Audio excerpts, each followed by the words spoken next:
Such an honor to bring in decorated drummer, educator, philosopher, somebody who has been all around this world healing cats on the bandstand.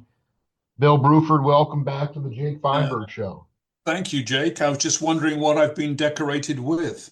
I mean, can you talk about awards? I mean, to me, like in school, grading, grading, can be grating. It can be very tenuous. And when it comes to abstract art and creative spiritual music, I don't really know how you grade it. And you've been inducted one of the top drummers in the world. Can All you right, just talk okay. about can you talk about awards like in general, like and the idea of grading music? Like there's something very illogical about that. Oh, very illogical. Mhm. We live in a highly competitive world, and evidently we need to know who is, quote, better or worse than other people at doing various jobs. And there are people who assess the value of music, and they do a very poor job, really, of assessing the value of it. First question, of course, is the value to whom? The performer or perhaps the listener? Immediately you enter a quagmire of misconceptions about what musicians do, what is valuable and what isn't valuable to society, more or less on a bigger scale, a macro scale or a micro scale.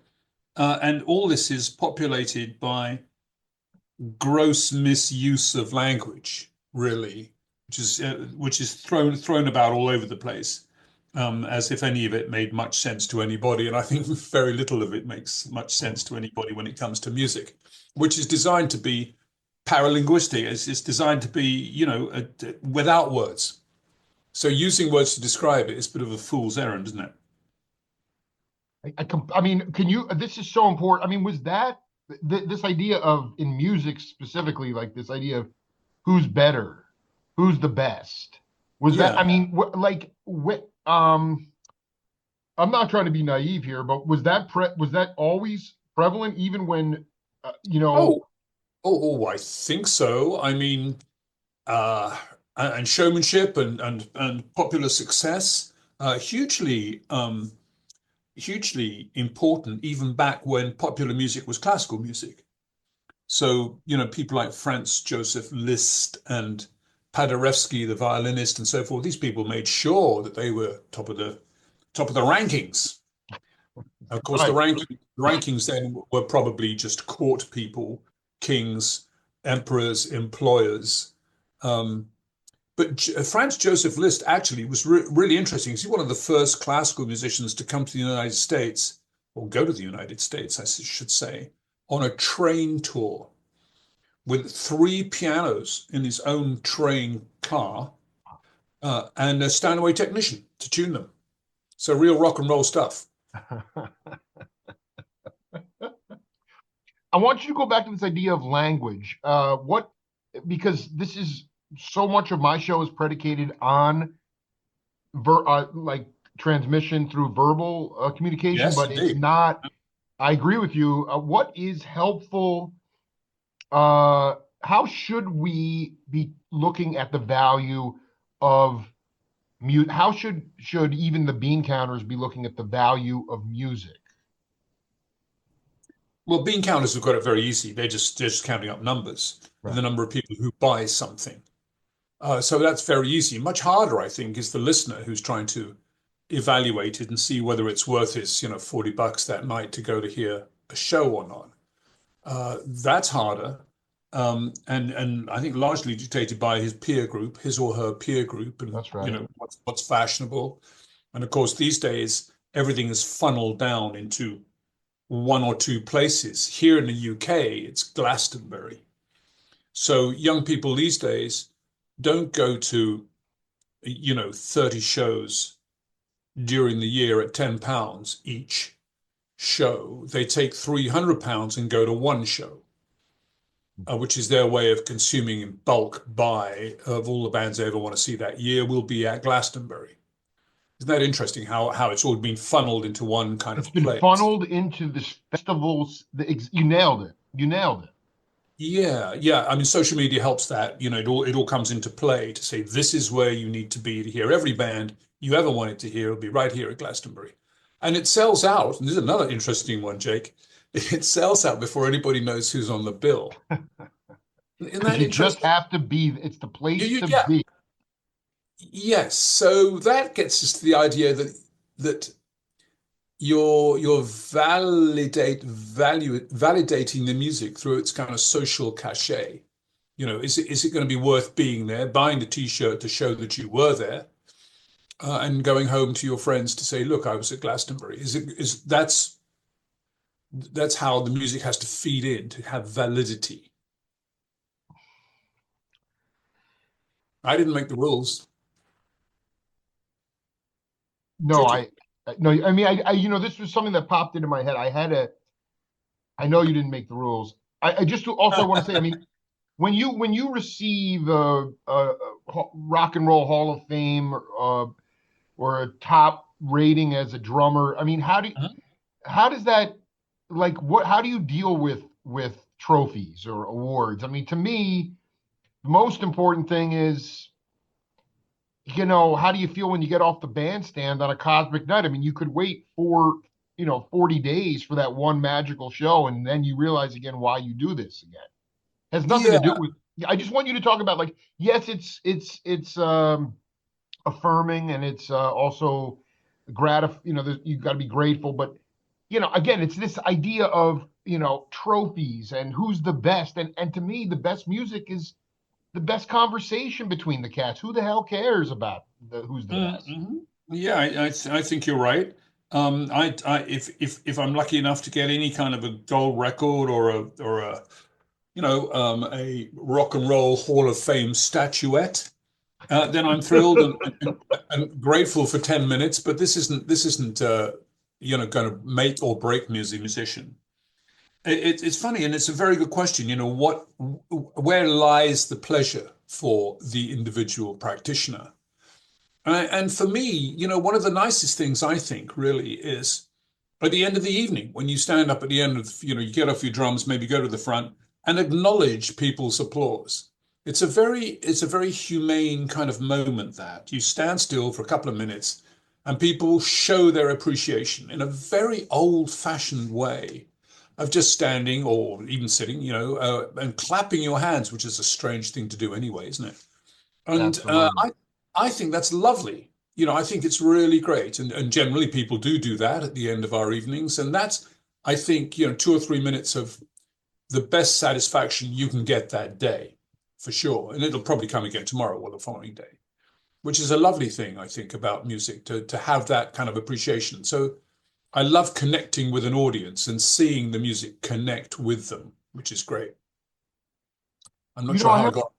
yeah, I have to ask you about, even though it just in my gut, something told me that you were connected to these guys before you started collaborating with before you made the record with Ralph Towner. When did you first connect with Colin Walcott and Oregon?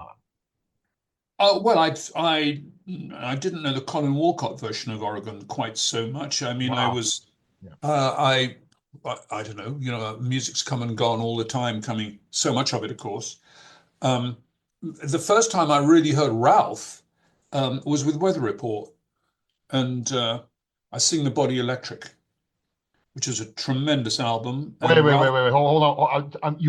You just went to Never Everland. I mean, Towner's on that album? Ralph Towner is on I Sing the Body Electric, yeah. Okay. You went. Oh, You already made my year. I did not. I mean, that's insane. I mean, that album is insane.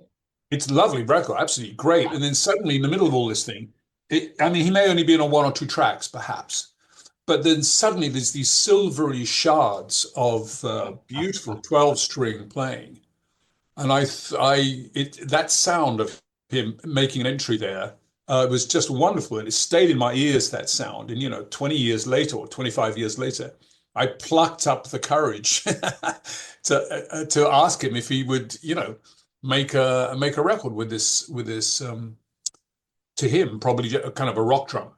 Probably that's all I he think would it's have. so beautiful though. I mean, when I saw that, I'm like, I've interviewed Ralph and Eddie and now you, and I'm like, what a great treat. I mean, can you talk about your intentions for you just kind of always did you see Eddie Gomez live with Bill or ever anything like Yeah, I saw Eddie Gomez live, not with Bill. Let's think now. Chick Corea, probably. Yep, yep. I think I saw him live with Chick in London.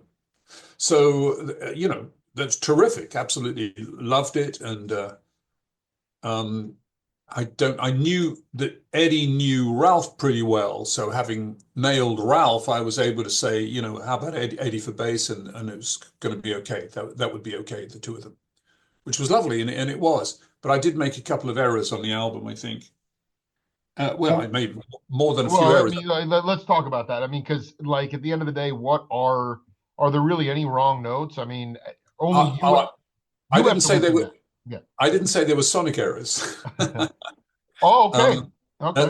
there were different kinds of errors. A cardinal error for a beginner is to write probably too much music. The reason you do that is because you're nervous that you're somehow going to run out of music, and then everybody will be looking at you, and there'll be another 5 hours of studio time booked, and you've run out of music. What Right. do you do with them? So that's one kind of embarrassing thing that a beginner like me at the time, a sort of early stage composer. But a second thing, even more culpable, sort of hanging offense really, is that we didn't rehearse. So this fairly complicated and dense music was laid out on the studio floor to kind of look at, on I may have sent a couple of demos, but really little more than that.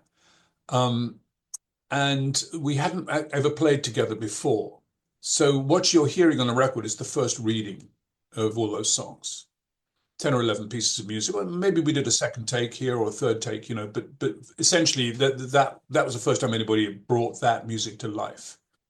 And I loved it, but I was exhausted at the end of it. And I was very grateful that I had two such great musicians to work with. I think it's the most impress. I mean, I don't care that you were essentially on a maiden voyage as a composer. I mean, I think that is the antecedents of that, of how you went about that, are exactly now. Again, it's in the thing is that it's pretty intricate music. So, Yeah, I it's mean, what was the idea behind you were when at that time you were like, I'm not going to ask these guys to. I mean, rehearsal can be the R word can be a dirty word. Oh, I suppose so, but with intricate music like that, oh, I suppose so. Yeah, you could absolutely take it on that basis. This is jazz. Jazz means you get some paper stuck in front of you and you get to it.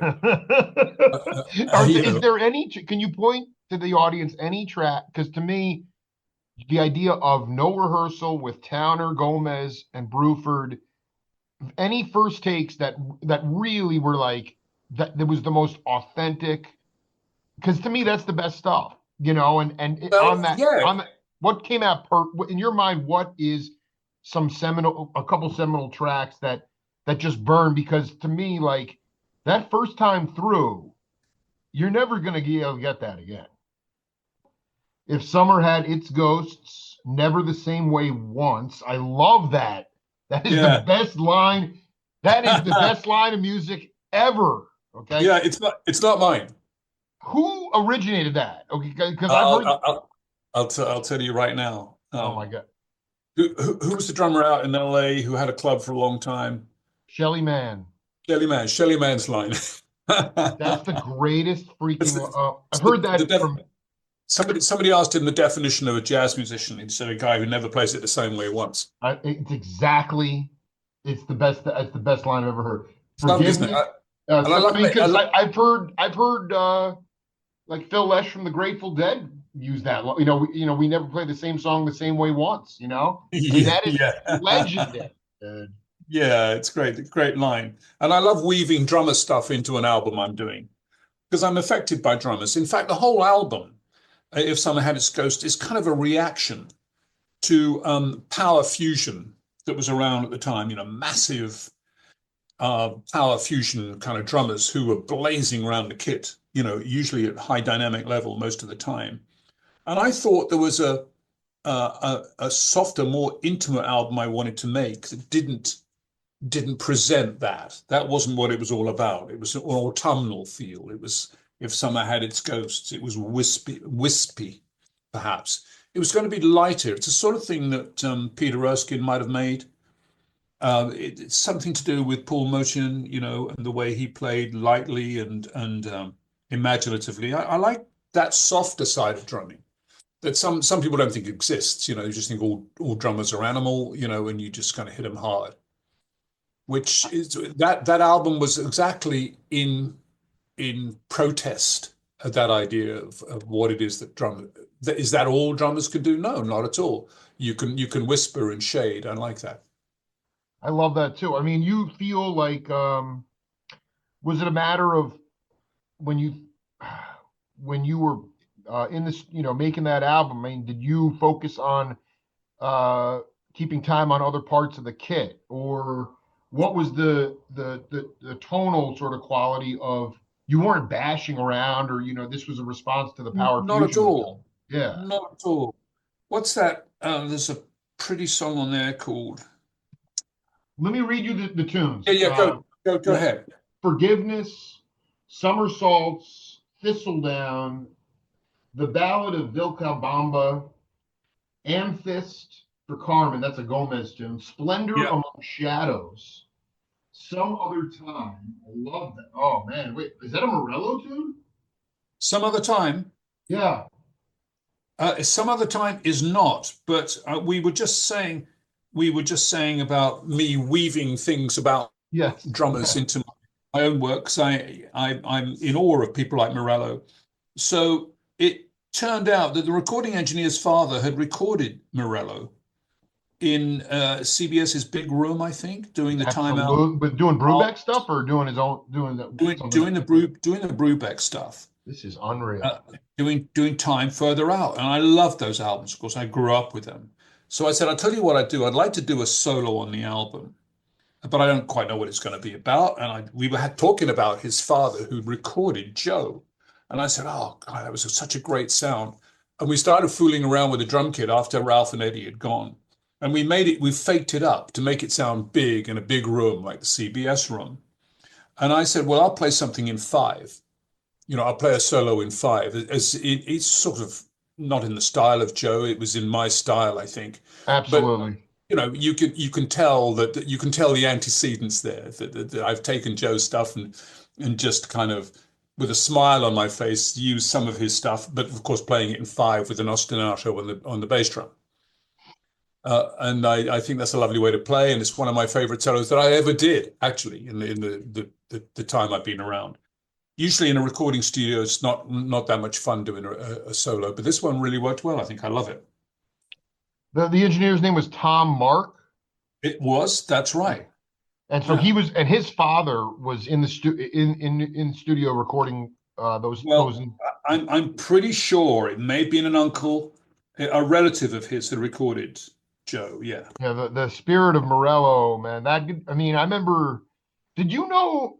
He's left a gaping hole in our zeitgeist as not just a motivational speaker, but a good drummer. Is Dom Fumilaro? Did you know Dom?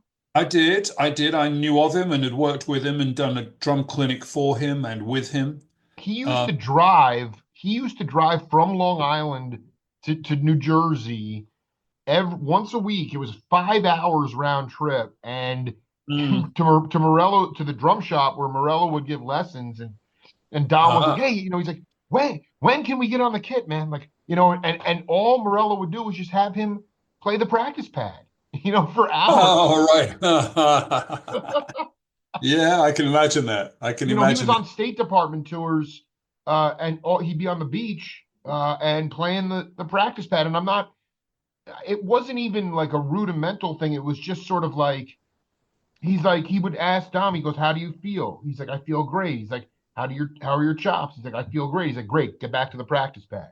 I mean, when you got, like, can you talk about in your career? Because I mean, I don't think everything I've listened to of yours, there's subtleties in it. There's complexities in certain things, but can you talk about a time when you had to sort of step back and really? I just got a flash of a story that Jim Keltner told me on one of our interviews where he was playing in a very jazz sort of style in the late 60s, kind of trying to be like Philly Joe, even in rock Right. settings and things like that. And Hmm. then he wound up at Sammy Davis Jr.'s house, and the band was there, and Levon Helm was playing the drums, and he literally, I mean, I can't do justice to the technical part of it, but it turned Keltner around so much that he had to go back and not relearn, but just forget everything he knew and start over again. And I just wonder if Well, you, I wonder if you just talk about how you, if there was a time when you had to simplify things because it just was gonna, it was gonna behoove you, because you had kind of gotten in a rut of just too much language. oh, good question. Good question. I don't think there was any particular occasion where that happened. I've been in a constant state of development ever since I picked up Yeah, I dig that. That's a good way to be. ever since I picked up a pair of sticks. I've been probably dissatisfied with every day's practice session, every gig I've ever played. Oh, And that level of dissatisfaction, of course, is what gets you back to the practice pad and back to the stage. And it's a sort of your motivation as a musician is to somehow try to get better and try to form a distinct, definable kind of Bruford character on the drums, which is not really like other guys. You're trying to do it differently. Differentiation. I'm trying to differentiate myself from other guys a fair bit. I think that's what artists often do. They say, well, this guy is doing that very well. Maybe I should do something else. John Bonham's got that covered and Ginger Baker's got that covered. I think I'll look over here at something else I could do. And of course, Morello in the 60s was bringing odd meters. And somehow I felt that I was better in an odd meter than in 4/4. I couldn't think of anything interesting to play in 4/4.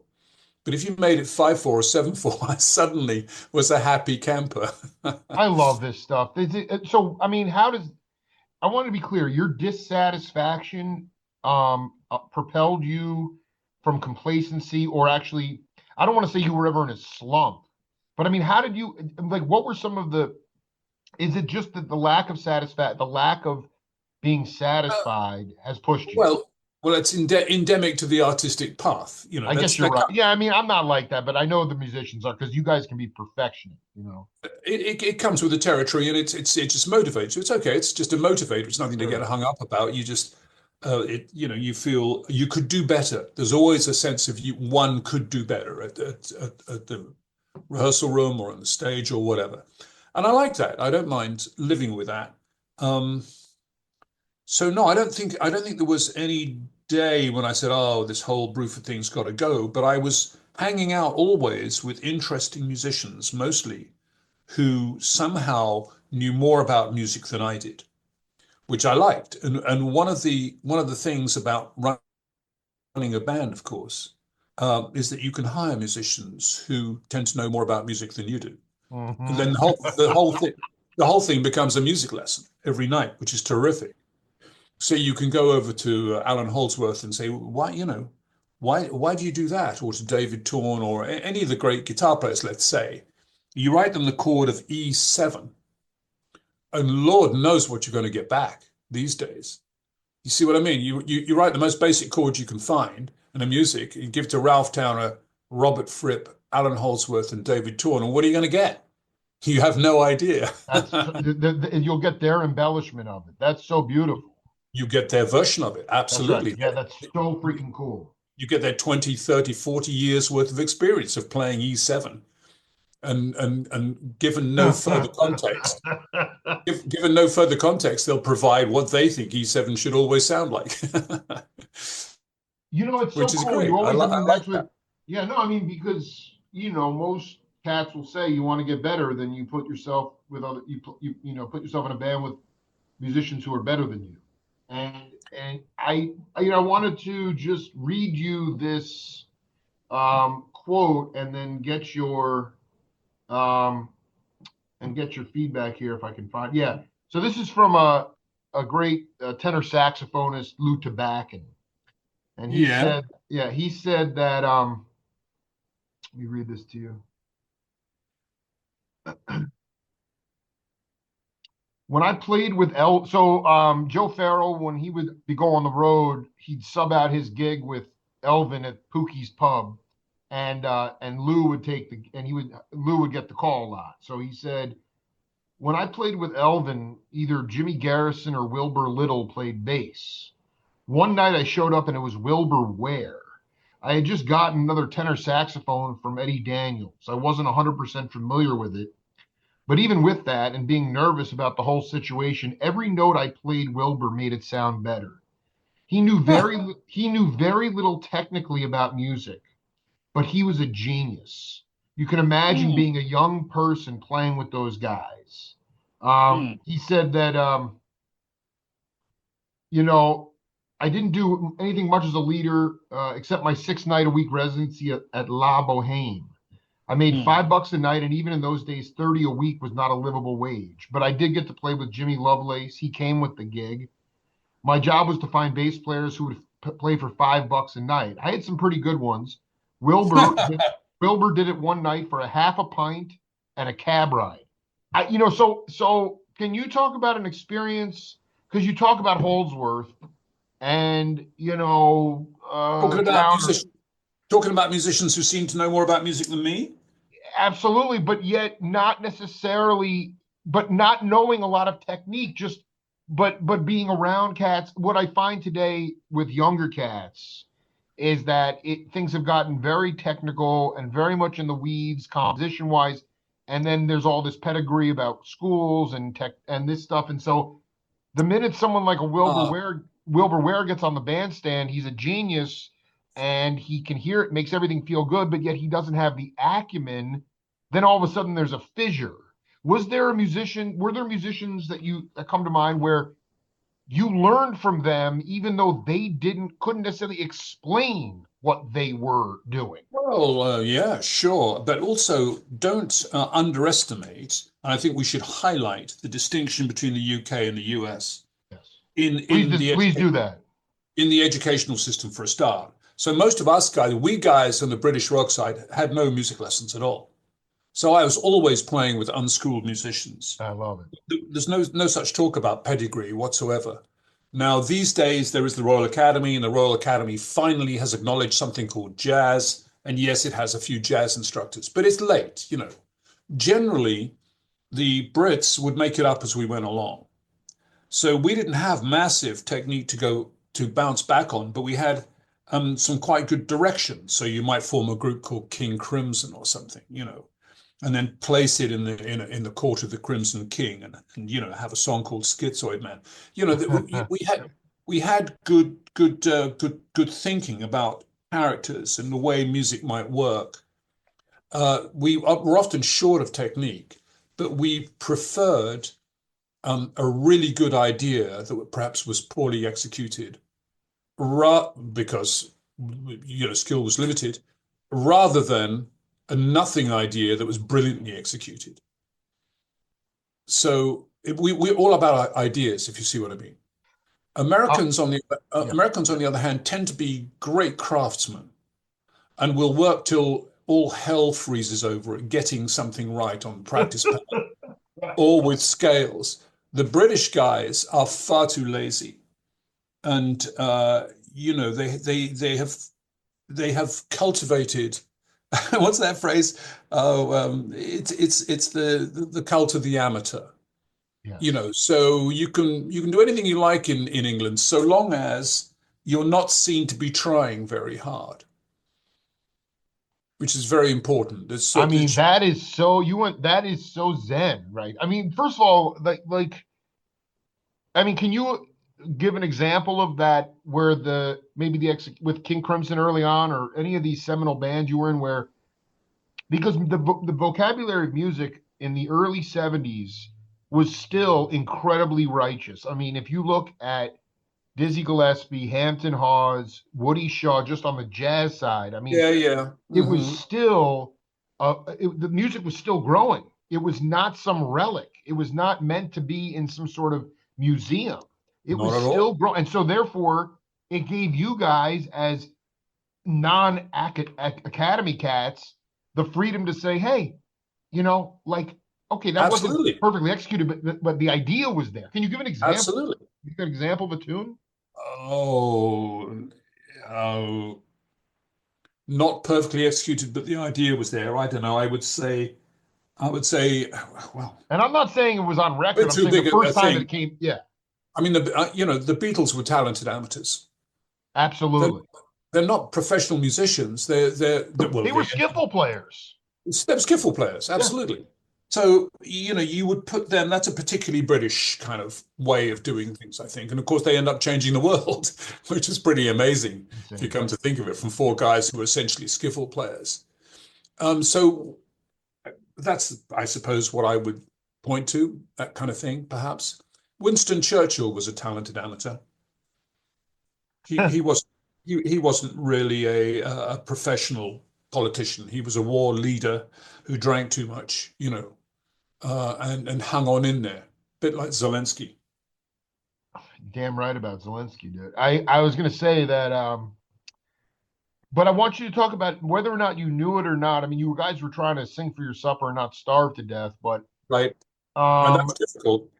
I know. I mean, but the idea that music was still, I mean, all forms of music, were still growing in that period of time we were talking about. And I just wanted you to, looking back on it, think, because today people are locked in. It's, I mean, there's plenty of cool conceptual stuff. Don't get me wrong, but that was the other part of it. Is that, I mean, they didn't make millions of dollars, but I mean, Miles Davis, Live Evil, this is some of the stuff that was happening in the early 70s, and it was commodified, it was commercialized. And I just wonder how much freedom, especially like in King Crimson, how much of that ability to say, hey, let's just come up with some fresh ideas. We'll figure out how to make it work, in its song form.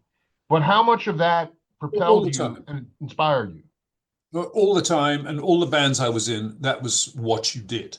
Right. You got in a band and you tried to think of something interesting that the other guys were not doing. So, your immediate competitors, as it were, if you like, were the guys around the block that I was working with, would be King Crimson and Yes and Genesis and people like that. And we were all muddling along, trying to be different from each other. Sloppy thinking will tell you that all British progressive rock groups are the same. I'm here to tell you that actually the three or four that I played in were extremely different about the way they went about making their music. End result was a bit similar, but as people, they were completely different.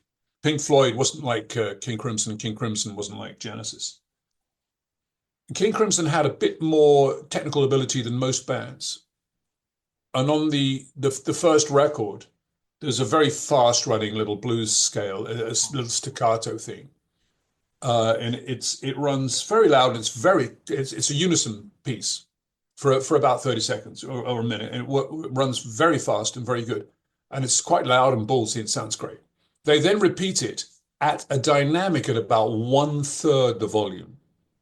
And it's a breathtaking moment. Suddenly, these guys could play quiet. Rock guys had discovered dynamics, I love this. which of course is so important. It's in Schizoid Man. It's a little bit of a unison bit of writing from Robert Fripp. But somebody said, let's do the same thing now, do it quiet. And playing quiet, as you might know, Jake, you're a musician, right?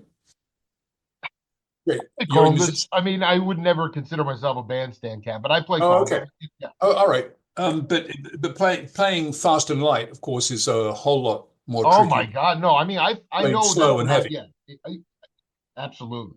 Hmm. So yeah, so we Brits are gloriously and tenaciously still different from I the, freaking, I the really American appreciate it, man. guys. No, because I mean, that being said, I mean, I've interviewed guys that are ridiculous. I mean, in my mind, they're so beautiful. Brian Auger and John McLaughlin, Rick Yeah, Laird. I yeah, mean, all those yeah. cats were, I mean, I wouldn't consider them skiffle players. I mean, Lester No, no, no, Mann no. was top, I top. agree. I agree. I'm probably exaggerating to get the point across. No, but you're not, you're spot on. And I remember interviewing a great manager, rest in peace, Sam Cutler. He was the Rolling Stones manager of the Grateful Dead. He was a British guy, and he talked about that skiffle mentality that you riffed on so well, that was so prevalent in England. And to this day, to just know now that there are just some jazz instruct, just a little bit, a smidge of jazz. I just like that, because I don't somehow the academy should be relegated to classicalized music, or symphonic, and let the street Yeah. music. But I do want to make a point here. Yeah. You were in demand because you helped these rock bands discover dynamics. Yeah, I think so. Absolutely. I could play, I knew what jazz was, I knew what dynamics were. I knew how to do variations on what I had just played. So I had a degree of, because I grew up with jazz, so I learned all that stuff there. Off records, not from a teacher. Just everything that came out of my record player was, of course, my teacher. Um, so I think I was in demand for those kind of things. Yes. With the Schizoid Man blues staccato thing, was that something that organically came up in the studio where you? I got to say I didn't record it on the album, but I did play it for the next 20 years or so. There was I did. an original drummer called Michael Giles Right, who right. I was just talking who to played him. that, and he Yeah. played it very well. It's beautiful. This is fascinating. I remember, speaking of Brian Auger, the first time the Oblivion Express went over to the States, Mhm. he went to the Village Gate to see McCoy Tyner, and Oh yeah. place was like, maybe there were like 10 people in there. And Mhm. here Auger's like worshiping this guy, and Mhm. over across the pond, and he looks at Herbie, and he's like, or at some point he had this conversation with Herbie Hancock, and he was just like, what is the deal? Why is there such a lack of appreciation for these unbelievable players? And Herbie was just like, he's like, it's something, there's some kind of filter here. And what he meant by that, kind of, I think, is just the color bar that does Yeah. exist in this. And I was thinking about your first tour, with Yes, when you guys finally had a kind of a radio friendly hit, that, and you went on tour. And do you remember the first experience in New York City that you had going to see jazz? Were you Well, surprised by the lack of a? I mean, like, Mingus died broke. Dolphy. I mean, none of these guys. These are guys that, like, were serious musicians, and yet our country never really acknowledged their genius. And I was just wondering when that became apparent to you. When first time you came here. I don't know, Jake. I haven't really got a way of saying that. It's what I've known about. Of course, again, racism over here is it's a whole different thing. But incoming black musicians were no problem for anybody. And I remember at a young age, some guys, I think it was probably Howlin' Wolf's band or something like that, had come in. And it was the first time they'd ever shared a meal with white guys, which is really weird. To the British ear, that is very strange. And we did have our own, Afro-Caribbean musicians a lot, like Joe Harriet, people like that. Sure. And Yeah, Joe and Harriet. That's right. Wow, that's a Joe name. Harriet Yeah. and Yeah. some Oh, South African township musicians were living in England. So we had a small black scene, but nobody really knew it as a black scene. It was all integrated, so it didn't matter in the slightest. But jazz in general, leaving the race issue aside, jazz in general has always been, kind of the ugly sister. And they spend 7 times more money here in the UK supporting opera than they do jazz, which is, of course, the case, uh, even though the audiences are about similar. I just want to be clear. You broke bread with Howlin' Wolf's band, or how did that?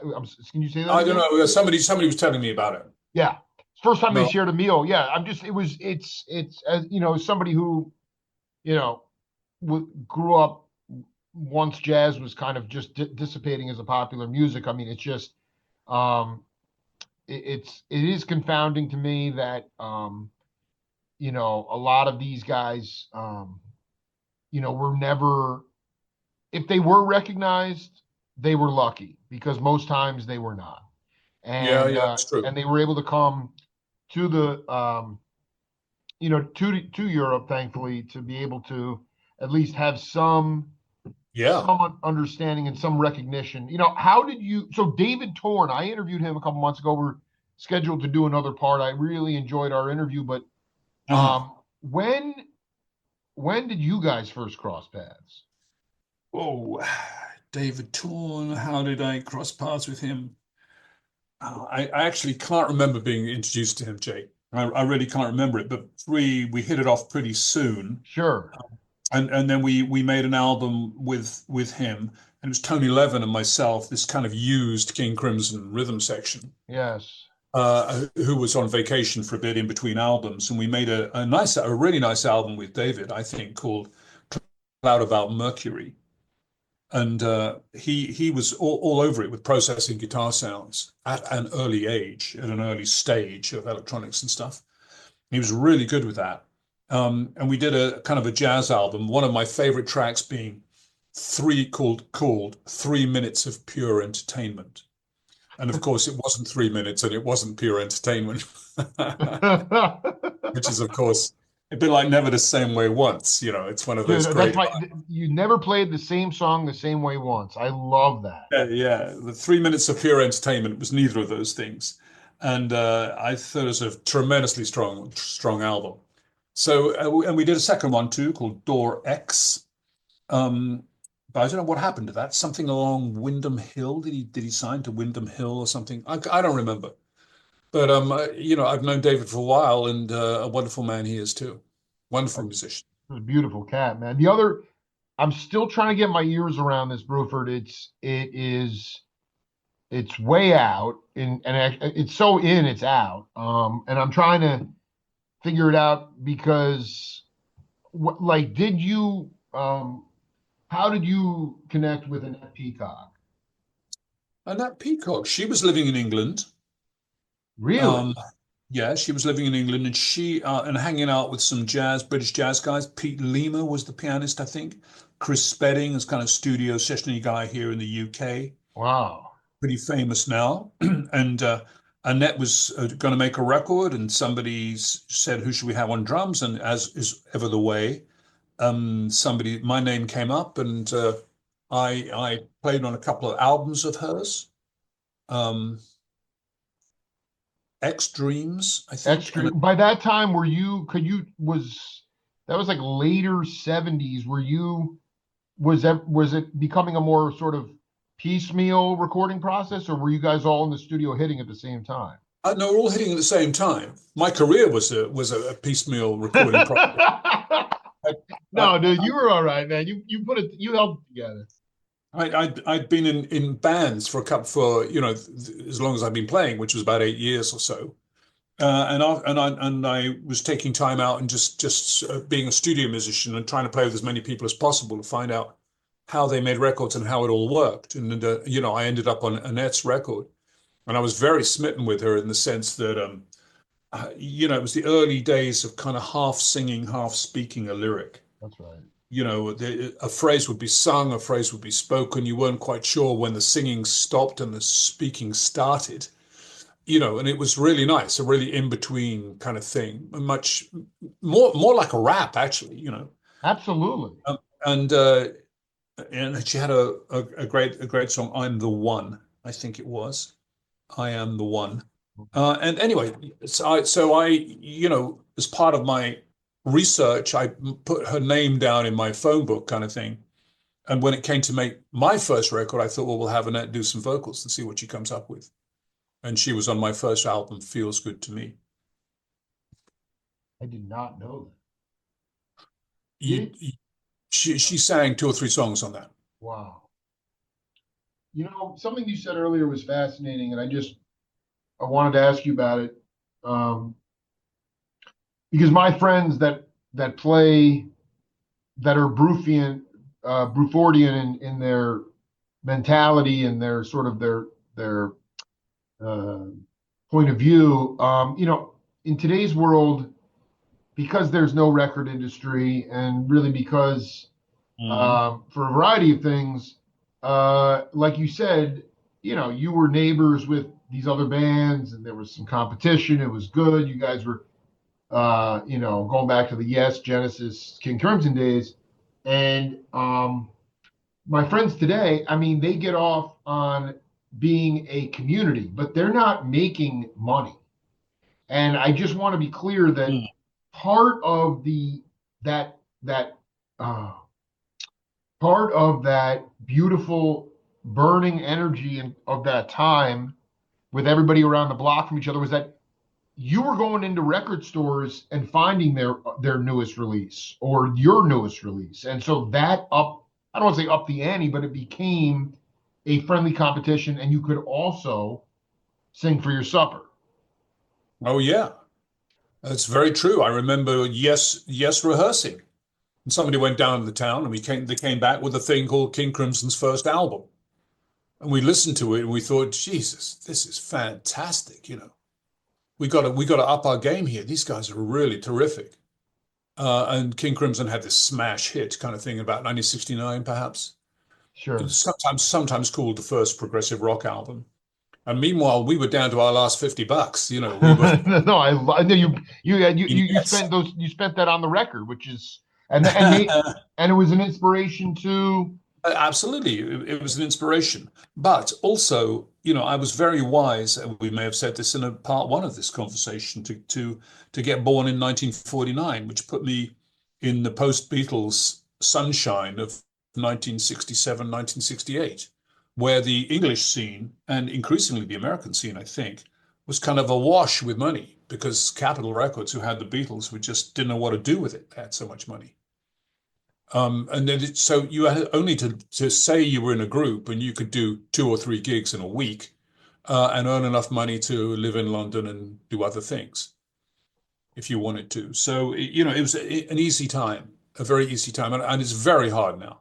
So I have enormous sympathy and empathy for my colleagues, younger colleagues who probably have great things to say and do on a musical instrument, but have to fight probably physically for a pair of ears to listen. It's very hard. Yeah, man. I mean, you nailed it right there. They have to fight like hell Yeah.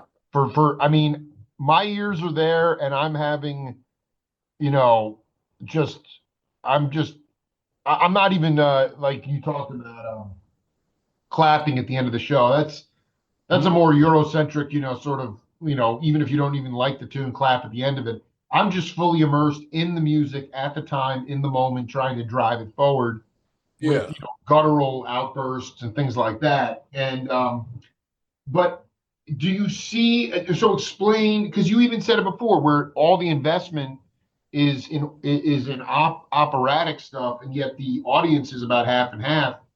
Um, do you have what is I don't want to say you predict anything, but what gives you hope for the future of a musician being Ah, considered I a was viable profession? I was kind of hoping you wouldn't ask me that. We don't, you know what? Then we don't even need to, and we can just, No, we can, no, I mean, I mean it quite seriously that it's very difficult, and I'm often asked to do this, to stand up in yeah, front of a room full of young drummers, let's say, or young musicians on the popular side, and give them some sort of motivational speech about how great this is all going to be. yeah. And it's extremely difficult to do that, and I decline those invitations because I can't really see how it is possible to earn a living on a drum set in the UK. Some do, but mostly the older guys now, established people like me can earn a living on a drum set. But for young guys to break into it, it's just scrabbling for peanuts. And they'll inevitably get to the age of 30 and want to consider a wife and a family and having a That's life right. and probably get another job.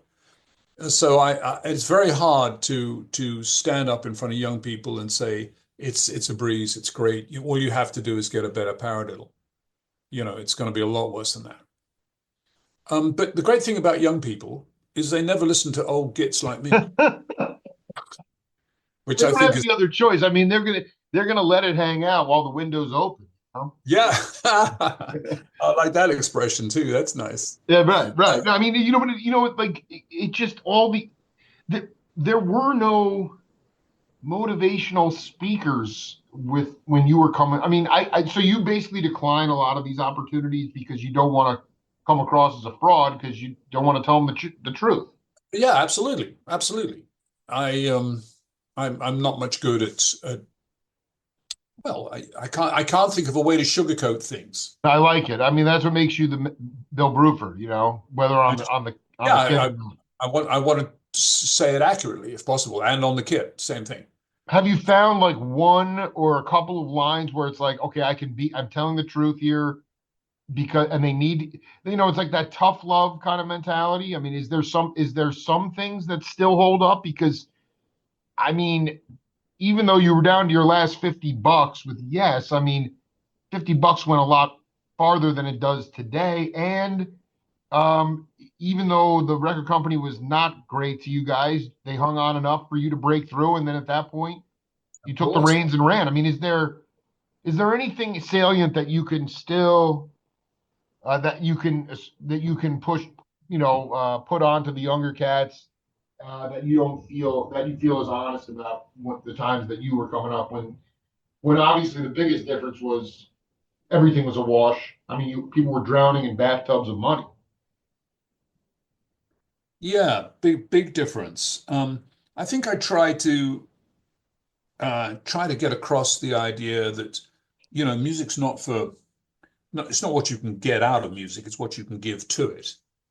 And if you forget the idea of trying to screw money out of it and get rich and wealthy, because that's not That's going not, to happen. yeah, no. But if you can pursue honestly fashioning a new kind of character or bringing some particular character to a musical character to the scene, I think you'll work. Here in the UK, we like that.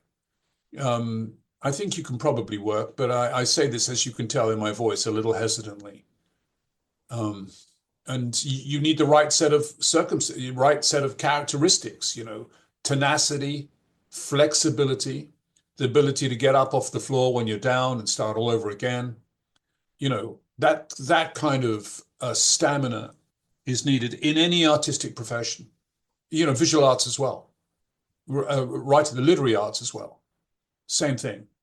It's rough work. I think in a perfect world, as far as some people would be concerned, there wouldn't be any arts. In fact, they're more or less driving them out of English school systems, I as we. mean, it's already up here. It's just like gulags at this point, Yeah, a little bit, a It's little bit here insane, too. man. It's true.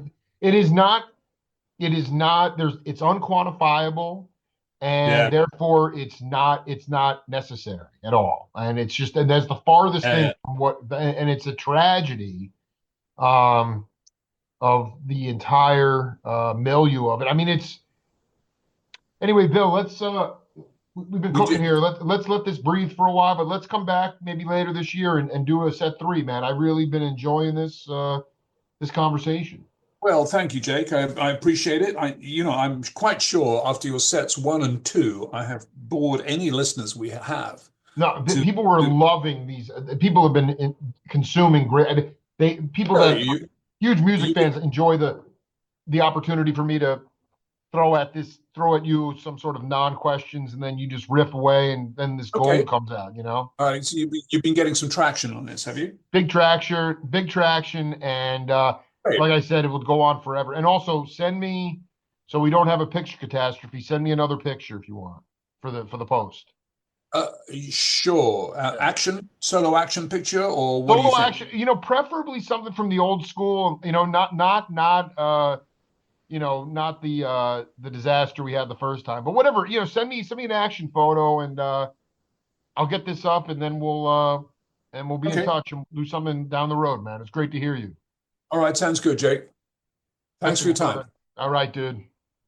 Bye. Okay. See you. Bye. Bye.